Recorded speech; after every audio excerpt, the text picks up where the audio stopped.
Welcome, everyone. Welcome. Please continue to enjoy your food. Please continue to get your food if you haven't, and please eat the food that's here. We want it to be used as well. Thank you. Good afternoon, everybody. Welcome, welcome. I'm Jason King, the director for the Center for Catholic Studies here at St. Mary's University. It's wonderful to see everybody here, faculty, students, staff, administrators. So I really appreciate this. Your all attendance today. We are gathered here today partly for the McTaggart Catholic Intellectual Tradition Lunch. It's also part of Women's History Month, which is also focused on sustainability. Before I do the full introductions, I'd like to invite Sister Grace Wall, the chaplain at St. Mary's University School of Law, to give an opening prayer and bless our hopefully already started food. And thank you, Jason King, for extending the invitation to Sister Leanne, who is an expert in her field. I'm sure you're going to enjoy her talk, along with food.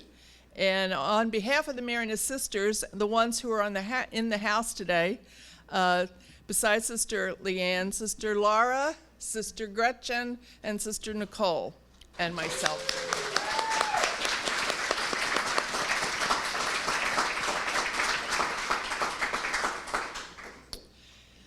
So as we listen to the words of Adele, the foundress of the Marianist Sisters, who said, "Look at the smallest blade of grass. Is there a human being skillful enough to make its like? Is there anyone else endowed with the power and authority to cause a grain of seed to multiply as God does? Everything in nature sings of the grandeur of God. Creator God, we lift up women around the world who are on the front lines of environmental care and stewardship as we join in Women's History Month.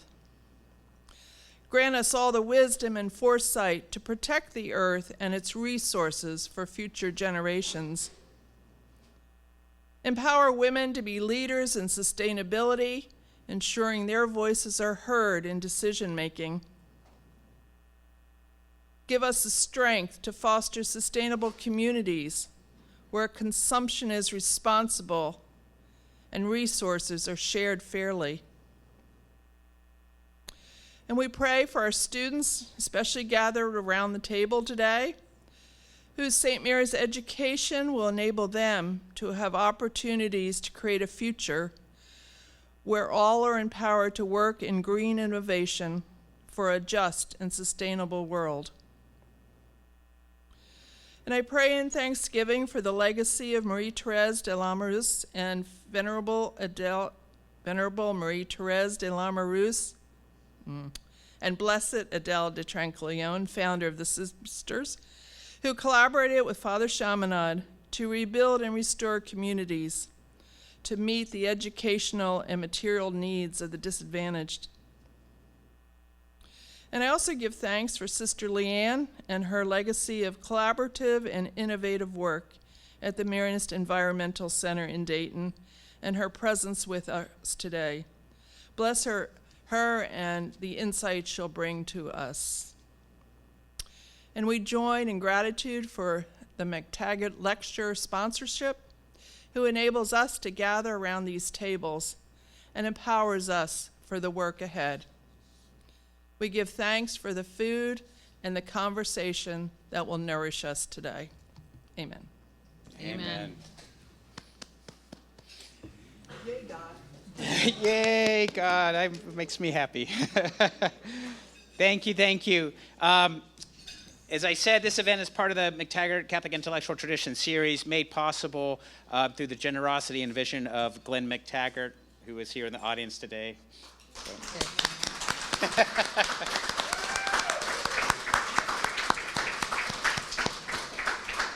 Over the past year, we've been trying to figure out how to make these events more inviting and welcoming. We've had wonderful speakers and sort of want to take care of the people that sort of attend. And in those conversations, we came up with the idea of having lunch during the day. And Glenn said that Chick-fil-A sandwiches brings people in. So I think the wisdom is well heeded.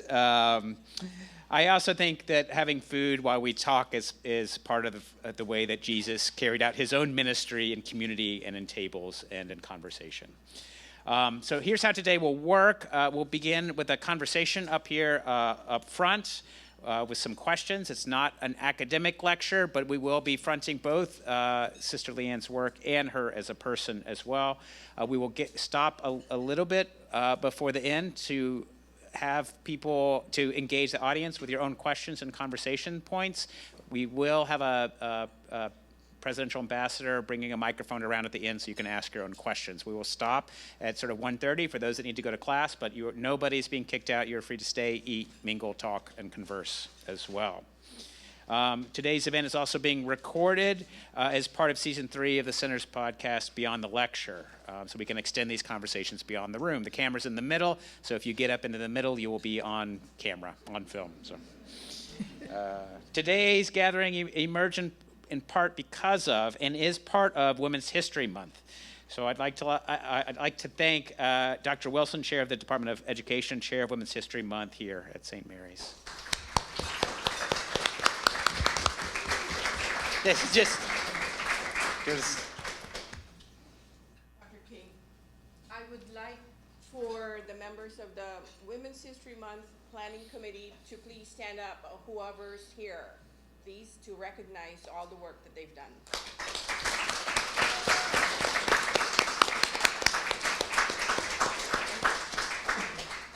Thank you. Given that the theme of Women's History Month is sustainability and the McTaggart Lecture Series on the Catholic intellectual tradition, again, that this is a lecture in the McTaggart series, I think you will see how fitting it is that we have Sister Leanne as our guest today. Sister Leanne is a Marianist sister and a plant physiological ecologist with a Ph.D. in plant physiological ecology and global climate change, along with advanced degrees in biology and religious studies. She has spent decades working at the highest levels of ecological research, education, and public engagement. Since 2002, she has served as executive director of the Marianist Environmental Education Center at Mount St. John in Dayton, Ohio, the only environmental education center of its kind, centered on hands-on ecology restoration on Marianist land. Under her leadership, the organization has grown dramatically in staff, facilities, and scope, and she has helped secure a conservation easement preserving 62 acres of land for the long term.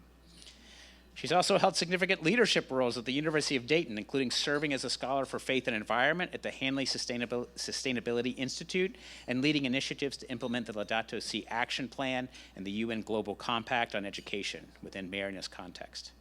Her scholarly work bridges ecology, sustainability, education, and faith engagement.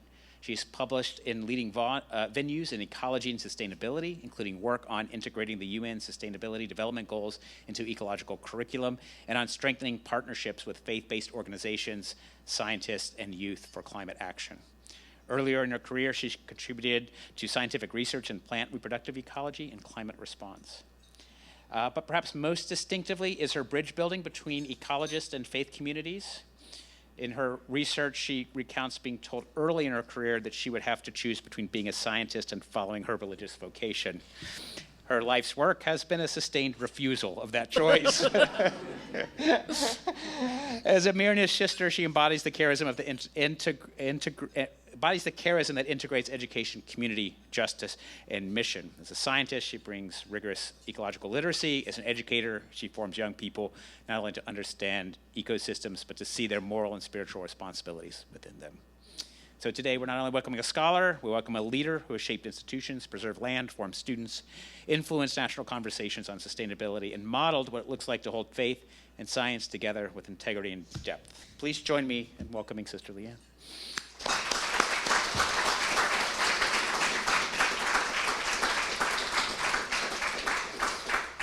So this is where I get to highlight her wonderful background and put her out of the scientific mold of presenting just data confidently and ask her personal questions as well as the environmental ones. So I want to begin with the point that I made earlier. You were told earlier in your career that you have to choose between science and following a religious vocation. How did you hold those two together? Well, it's really wonderful to be here with you all and to see many familiar faces, and I just really want to congratulate you on the Laudato Si work that you've done here and the ways that these kinds of lectures bring us together from all fields, because we've all got to be working at this together. So thank you for that. And I just invite you, as I tell some of my stories about my connections with place and some of the things that have happened to me in my dialogues, including confronting my undergrad chair, that you think about your own life and your own special places, and the women and nurturing men who've been really important in your life, and the places that kind of restore you. So, two places I've always encountered the sacred that have been really important to me are being alone in nature, or whenever a group of people are sharing together and seeking truth. I have found that among scientists at our best in scientific process and really trying to understand there, I find it among faith people at our best when we're not kind of getting too compartmentalized and really staying open and learning and trying to understand and to be transformed. And I was an outdoors kid. I'm from Winnipeg, Manitoba, Canada. Just keep going north. Stop before you hit the North Pole, before you hit the place where trees stop. But it's the edge of the Canadian prairie, the end of the boreal forest, which is the coniferous trees and rocky granite outcrops. And, where I'm most at home is canoeing on one of those boreal forest lakes and hearing the call of the loons. Only nest one pair per lake, and it just echoes and ripples across the rocks. I come from I'm assuming a long line of peasant farmers from my Polish and Ukrainian traditions. And so when I would look out the window, there would be Baba weeding in the garden. She had walked over from her house. We didn't live too far from her. Throwing the snow peas or snap peas from the garden. I still love those as some of my favorites today. Loved ice skating, cross-country skiing, and the northern lights rippling in the sky. They just are truly gorgeous. Smelling the moss. And so that was just in me naturally. And I also had a natural curiosity and aptitude. So my parents say that I exhausted them from the moment I could speak sentences, because all I was doing is asking questions. How does this work? Why this? Why do we have to do it this way? And, that whole sense of that curiosity. And my mom was great about, there I gave away my Canadian accent. My mom was great about, we'd watch some of the children's shows on TV. The TV would go off, and whatever they had done, we would have to create it and make it. And so that was just to really foster our way of trying things and exploring and doing little experiments and all. And I loved the science process, still do, and was a science fair kid and happened to do well at it. My first projects were on seed germination, so it's cracking me up thinking about the card and Grace's prayer today. And the ecology of responses to the environment. Plants were easiest to work with, and so I did a number of experiments that way. And I always had the broader vision of organizing communities and the roles of scientists in society. So I had the gift of representing the city of Winnipeg or the province of Manitoba at Canada-wide science fairs. And there were a few of us who won several years in a row, and as we began to go, we were like, it's called the Youth Science Foundation, but it seems to be all these older adults doing things. So I approached the director of the Youth Science Foundation and I said, do you have any young people on your board? He called me a woman's liber for asking that question. Yes. I didn't even know what a woman's liver was at the time. I was just being myself and saying it's a Youth Science Foundation. We want to all be involved and make things happen. And I looked in a dictionary this week, and sure enough, it's an official term in the dictionary, arising in the 70s, talking about ensuring equal rights and representation of women and men. Just equity and inclusion, that's what we need, right? So anyways, Canada-wide Science Fair has evolved over time as Youth Science Canada, Science Jeunesse Canada, and it envisions a future society rooted in the power of curiosity and community as well as STEM skills. So that whole sense that we have to be caring about what happens in the community. We were organizing before the days of email, so we were just sending snail mails to each other, but we did form this National Youth Science Council and stayed in touch just for our concerns of how do we continue to network and support each other. So I think that sense of the community and a broader community than just male scientists stuck in their labs, which was the old stereotype, was part of what I was feeling was really important to move to. And so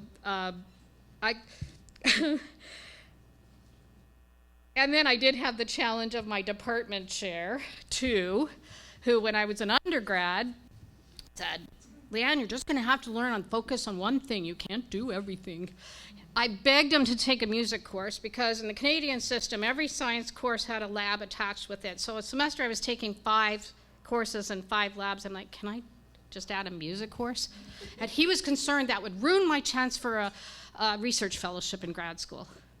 Because there's this sense of this academic rigor, and there's only one way to do it to make sure you can succeed. And I was like, I'm just trying to have my soul and spirit and heart survive.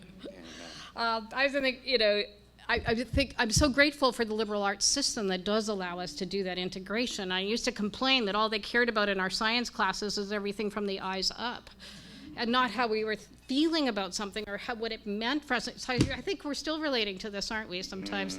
It's so important that we get the place to apply that and see how it engages to make a difference. That's good. Yeah. How did you make your way from that music course into to become a Marianist sister? The science seems to be embedded from your first So the science words. is embedded, and the other interesting thing is it seems that God worked through that. And I think the thing we have to all remember is God works through the talents and gifts we each have. We're given them to be used.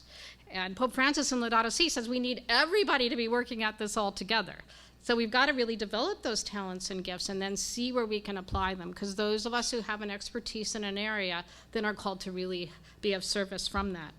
So it so happened that one of the professors from the university who judged my project in the science fair said, you know, I need somebody to wash glassware in my lab. Would you like a job at the university? I was 16. I was like, oh my God, because the ice cream stands and the fast food places hadn't even called me back for an interview, and I was offered this job at the university, so off I went. And then I, was able to use the greenhouse to do my science projects in my junior and senior years of high school, grade 11 and 12. And then, but the cool part was there were scientists in the microbiology department next to the botany department that had a Bible study once a week. And they invited me to come.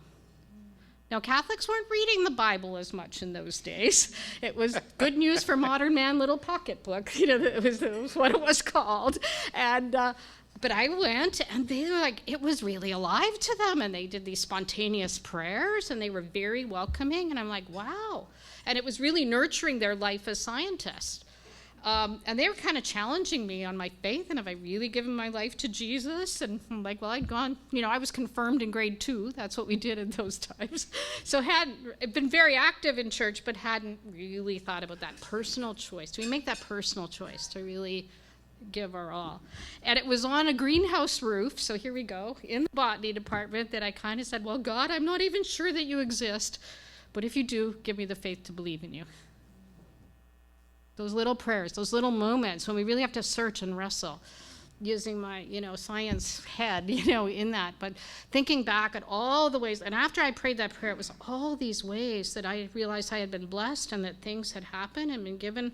And I really wanted to know, well, how can I use my talents in the best way? So I thought I'd better plug into God and the Spirit if I want to know, to stay aware. So that's kind of, it happened there.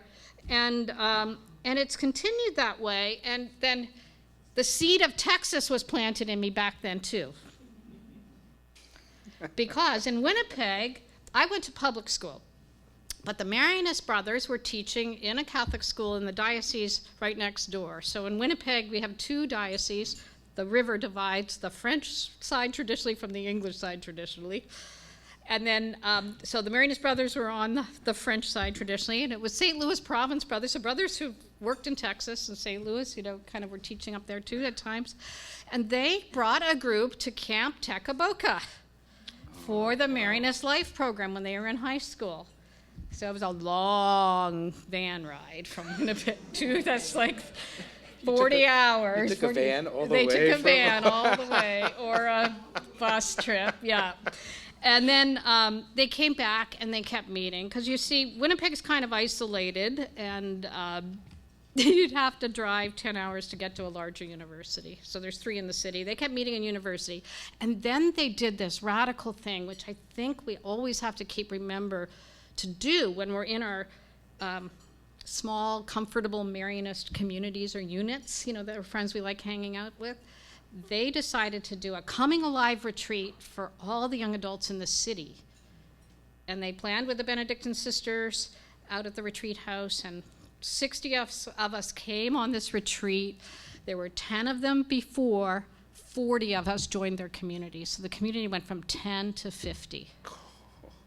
And we would take over the brothers' house every Sunday afternoon and evening. Kind of, the older guys would scamper to bed, but we would be out taking take their living room, take the chapel for prayer services and all. And the brothers would invite Marianist brothers and sisters, that's how I first met Grace Wally, and lay people to come and give the retreat weekends twice a year. And I remember it was Father Quentin Hackenworth, so he died, and we celebrated his life this week, his funeral. And I remember him being there and telling the Marianist story, and it's so important we tell the Marianist story and vision.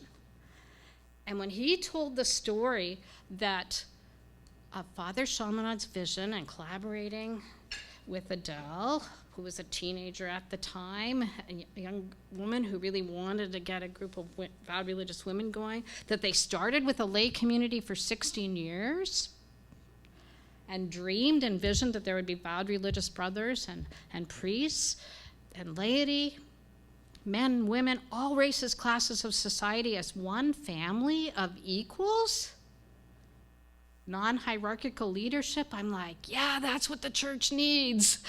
I really like that. And talking about a global vision and all of our talents being used. And they had like unto like groups, so people who were similar would meet. The young women and single women meet together, married. People would meet separately, people who were in professions. But then they would have this big meeting they called the Bordeaux Sodality in Bordeaux, France, that the 600 of them would get together on a Sunday and have debates and questions and kind of, as well as praying together.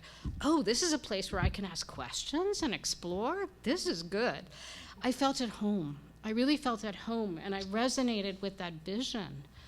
And so I was dating somebody pretty seriously at the time, and that kind of, and I was kind of exploring that relationship and where that was going to lead me. And then I got a job as a park interpreter naturalist, kind of at a provincial park, kind of leading nature hikes and giving talks in the campground and all, and I loved that job. And I lived out on Hecla Island on Lake Winnipeg. There's huge lakes in the middle of Canada there. And I remember just being at peace, praying out on the limestone cliffs overlooking the water, praying those psalms and all those nature events that are so much in the Bible, and thinking, maybe God can be enough for my prayer and sustain me in community. So I can think that little bit of maybe I'm called to be open to religious life as an option. So that was part of it. And then, but I had made a commitment as a lay Marianist first. That's important too. And I've never left that sense that that's who I am. And it was always Marianist. And as I met Marianist sisters, I continued to really feel that. So that's how Texas planted the seed of my vocation. If those students hadn't gone to Marianist life here in Texas, if they hadn't come back, if they hadn't opened their hearts and their doors and said, we need to share what Marianist is broader than just what we knew in our high school, never happened.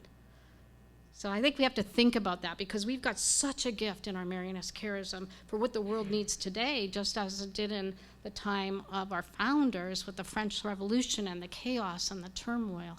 How do we share that vision and live that community of welcome and all? So that's what kind of spoke to me there. That's beautiful. And I'm going to fast forward a little Okay. bit, if that's okay, because You you've been in charge of the Marianist Environmental Education Center for 2 decades, which is both Marianist and education and environmentalism, and just reflect a little bit on sustainability from those experiences. But it's like from leading an institution and working on the land and being in education. Well, one, it takes a lot of patience and perseverance to be with any nonprofit organization. And a university is a big nonprofit, so it's still patience and perseverance, slowly and surely. But we're going to pray this prayer at the end with the little blue stem grass that Brother Don Geiger, 40 years ago, on a sand and gravel pour pit, after a highway came through, taking all the sand and gravel to build the highway, envisioned what can we do to restore this? It's just sand and gravel. I mean, we're seeing in the drought here areas where it's eroded and all. And we are on the edge of the prairie, so let's try planting grasses. Grasses are very drought resistant, wind resistant, and all, and it's worked. It's actually worked. So he envisioned a prairie, and they were on their hands and knees, literally. It's at the one who hydroseeded with him, and somebody asked the person hydroseeding it, "Oh, were they looking for shoots?" And they were like, "No, I'm praying," because they were praying with Brother Don, kind of looking. We hope this has worked, but it did, And so that whole sense of it happening and gradually removing all the invasive honeysuckle. We have invasive species of different sorts, and then putting in the native plants. And so you've got that action of hope and life here with the garden that you've established in the little native prairie, to continue to grow that and nurture that, because they don't need quite the maintenance of fertilizers and water that you have to add with non-native things that aren't adapted to this kind of situation. So I think it takes a lot of that. I think it takes a vision, but you've got to see a vision and you've got to hope for it. Believe me, when Jason was reading all those things about me and I'm listening, I'm going, how did that ever happen? I would have never imagined all of that when I was an undergrad. I was a scared undergrad going, oh my God, am I going to pass my organic chem? Right? It's just like, just those challenges of getting through. But it's like a step at a time and just trusting, step at a time, and kind of being patient with that process in ourselves too, because we're kind of like restoring a prairie in ourselves and building up those aspects about us. So I think that's part of it too. I think partnerships are really important. We can't do it alone, but we partner with other organizations. So we've been in partnership with our 3 universities, the Association of Marianist Universities. We're so grateful to have Allison Lee here, who's kind of chairing that, between that networking and our 3 Marianist universities, kind of doing wonderful sharing of the culture in different ways. We're dealing with water concerns in each of our 3 cities of Honolulu, Dayton, with abundant rivers, and here. And the cultural richness that's different in each place. I think how do we so we also are really caring for the land hands-on, and people want to learn hands-on and doing it. And lots of student groups, it's just that sense, how do I put my hopes in action and service? And so when University of Dayton students come out, they say, oh, it was just so nice to be outdoors and just to be out of the classroom and away from campus. I'm seeing heads nodding again. You can relate to that. The importance of As we stare that. at the beautiful day outside while we're inside. Well, Yes. we've got windows, Yeah. and they'll go out. I know there's some field trips happening this week. So, but the importance of just that connecting. And I do think the land wants to support us too. Pope Francis talks about all of the creatures are there and they're part of God's voice. And how can we silence them? Because we're silencing a voice of God if those creatures go extinct. We don't have the right to do that. And we partner with all religious traditions, really believe that we may disagree exactly how long it took to get where we are and how it happened, but every tradition believes that we're responsible to care for the earth, to be stewards, that there's a moral responsibility in all traditions to care for the disadvantaged. All traditions believe that we're to love our neighbor as ourselves, and our neighbor includes the plant and animal communities and all the human communities globally, and to really, express that human dignity and all too. So we live that out at Meek in the work that we're doing. Good. I'm gonna ask one more question, and I want to open it up to the audience. So get your questions ready. One of the focuses of some of your research is on trying to bring faith community and scientists together. Where do you see that working? Where do you see those challenges from both sides? Well, I think sometimes we are too siloed, both people of faith and people of science. We stick in our own narrow tradition sometimes, rather than finding the common ground both between other religious traditions and our own, because it enriches me to understand a Buddhist understanding of compassion. I think of Jesus' Sacred Heart. There's similarities in terms of that heart, love, and care. We also, I think, sometimes it's just time. It means making time to build relationships. And so we take as our Meek tagline, restoring communities of land and people. Happy are the meek with the sea, for we shall inherit the earth. But how do we restore communities of land and people? So where people are broken and not in connection, and also land, our connection with that. I think scientists lack religious literacy as a group. Now, that's not all of them. Some of them who are from a particular tradition, but sometimes we stop our development at just whatever time we stop going to church or temple or synagogue. And we just make assumptions rather than really understanding the full belief. So that, scientists would come up to me and say, how can you be a person of faith? You believe in a 7-day creation story? And I'm like, no. In fact, there's only one part of our Christian tradition that might interpret that way, with the historical critical method we've been using for decades, but they don't know that.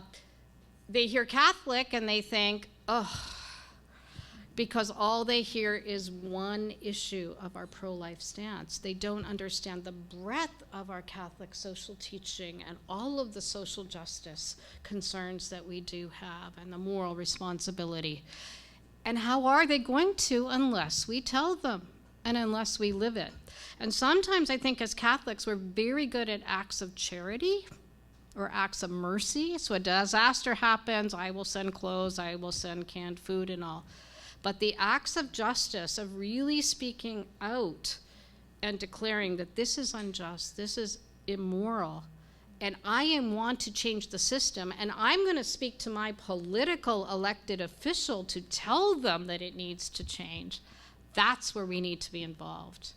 And our U.S. bishops are rising up right now to really call us to it, and I've been deeply touched by Bishop Seitz in El Paso and his pastoral letter that came out. If you haven't read it, go Google it, in terms of his saying an end to the detention centers and deportations, the unjustness of that. So I realized, too, in talking to some of the middle-aged adults, that education stopped at the Vietnam War for many, so people didn't hear, or before the Vietnam War, education of U.S. history, people didn't hear that protests and concerns and marching and speaking that voice is part of democracy. And it's certainly part of our Catholic responsibility to do that. So there were posters on the wall when I was going to school saying, there's no such thing as a free lunch. It was free today to us, but somebody was paying the price of the transportation costs and the food care and all in that, right? Everything's going, there's no way, you can't just throw things away because it's going in somebody's backyard. So we have to take responsibility from start to finish with that too. So I think I I was very proud of the Ecological Society of America, my professional society. When Laudato Si came out, they made a public statement. They were all proud of this scientist pope speaking out on environmental care. And a lot of the science societies did that. And I think that has really helped us, because Pope Francis really worked with the academies of science and the ones that are the Vatican ones as well, to really hear the best social science and the natural physical sciences teachings and understandings, and saying, how can Catholics, with our Catholic voice, respond to the UN Sustainable Development Goals and those 2030 objectives and tipping point if we don't reduce fossil fuels, which is causing so much warming. Okay, I'm going to give you a set of goals. I'm going to give you spirituality language, education language, and I'm going to say, all of us, let's get involved and let's get beyond our silos. And the Global Compact on Education spoke to educators and spoke of the disproportionate impacts on women and girls of environmental pollution. The number of women in the world that spend hours a day simply bringing clean water back home, so they can't go to school because they're spending their time bringing in water. So we have those disproportionate realities, and how do we work together to change that and raise that awareness and partner to do that? Wonderful. We have some time for some questions. So if you have a question, comment, something you'd like to echo, please raise your hand, and I think we have a microphone that's going to be coming around the room. I should say that the scientists in the Ecology Society over time have learned to trust that we're not trying to proselytize when we talk about faith groups, because that's it. It's like not proselytizing, but partnering on mutual goals. How do we look what our common goals are and then work together from our perspectives? Good. And whoever answers the first question gets a gold star. That's the general rule here.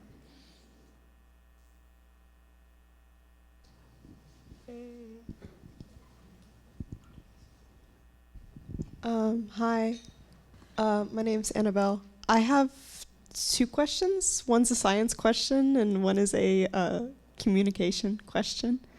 So the science question is like related to the work that you've done on restoration, and I want to know if you've done anything with butterfly host plants, like milkweeds for the monarch butterflies, and what that experience has been like. And my communication question is, as somebody working in prairie restoration myself, I think the biggest obstacle has been talking to people who don't understand the importance of native plants, or they don't like the way that they look.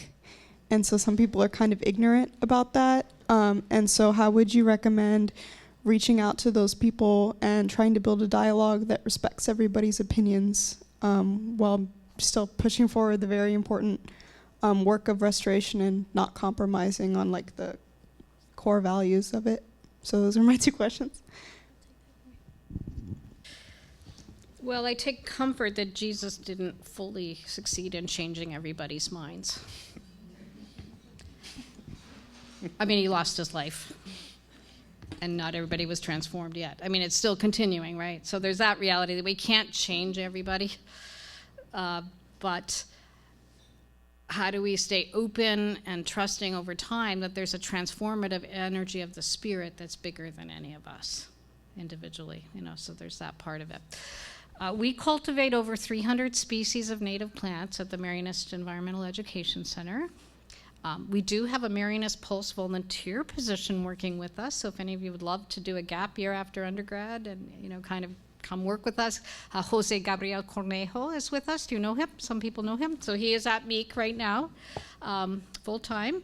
And so we do educate people on plant-pollinator relationships. So just to summarize, that it's not just the butterflies coming to land on the milkweed and nectar on it, or they lay their eggs on it and they need it for their food, but there are hundreds of species of insects that require on a particular plant for some stage of its life, whether it's the egg, whether it's the caterpillar munching. And some people go, oh, this ugly worm, I'm going to kill it, not realizing that it's a caterpillar that's going to become a beautiful butterfly. So I think there's that education that we have to do of the host-pollinator interactions. And one of the coolest projects we're on right now is doing native plant Mary gardens. So this card was done up this week for Dr. Naomi Deanda, St. Mary's grad, at the Marian Forum that I'm missing in Dayton to have been with you. Thank you. Because we are doing native plant Mary gardens. So what we're doing is we're finding the native plant equivalents of these English country garden plants from Asia and all that have attributes that we might think of relate to some quality of Mary. So marigold is Mary's gold, or Our Lady's slipper is after Mary, you know. So those are examples. And this little plant, this little blue stem, started speaking to me and saying, you know, this is the plant that Brother Don planted with 4 others 40 years ago. And I thought, just think of this. Now, it's got the blue and it's got the gold for St. Mary's, and it turns out this beautiful reddish sheen, but it's transformative. It's actually breaking down the stones, forming the soil that other plants can make it there. Isn't that a beautiful example of community hospitality, creating the space, building, dying to self for the sake of the others? So that was one example, you know, of what I think Adele talked about. How do we use holy trickery? So we kind of get people tricked into doing the right thing because they may not like how some plants look, but if you show them beautiful butterflies and talk about if you talk about a butterfly meadow, rather than, I'm going to make a prairie grassland, and then you show, actually they've shown this at nature center events I've been at, and then you show a woman in a long skirt running through the meadow with her children with her. That's going to sell it, you know. Yeah. But, you know, communication. One of the best science communicators I know is here in Texas now, Catherine Hayhoe, Dr. Catherine Hayhoe. She's at Texas Tech in Lubbock. She is a dynamic Christian, great speaker. You can get her YouTubes and all too, but she really talks about working from people's common concerns.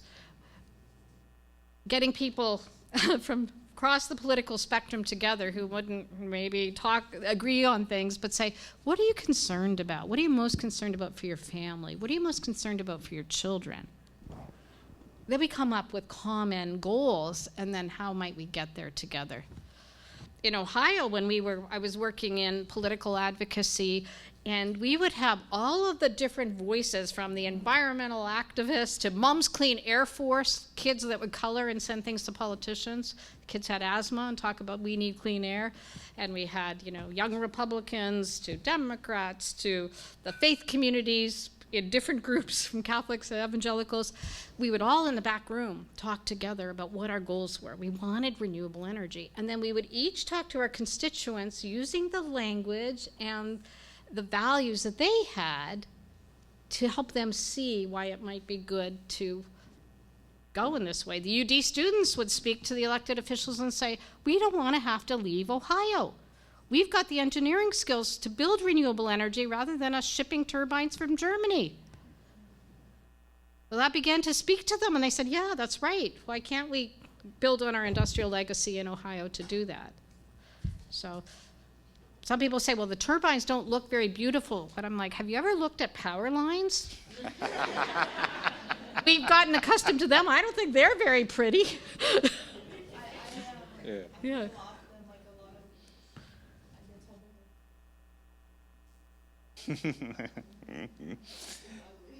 Yeah, there's different ideas of beauty as you see the different ways people decorate their homes, right? We have different aesthetics. I don't want to end our conversations, so but I want to be sort of respectful of people's time. So I'm going to have a quick closing, and we're going to end on the prayer.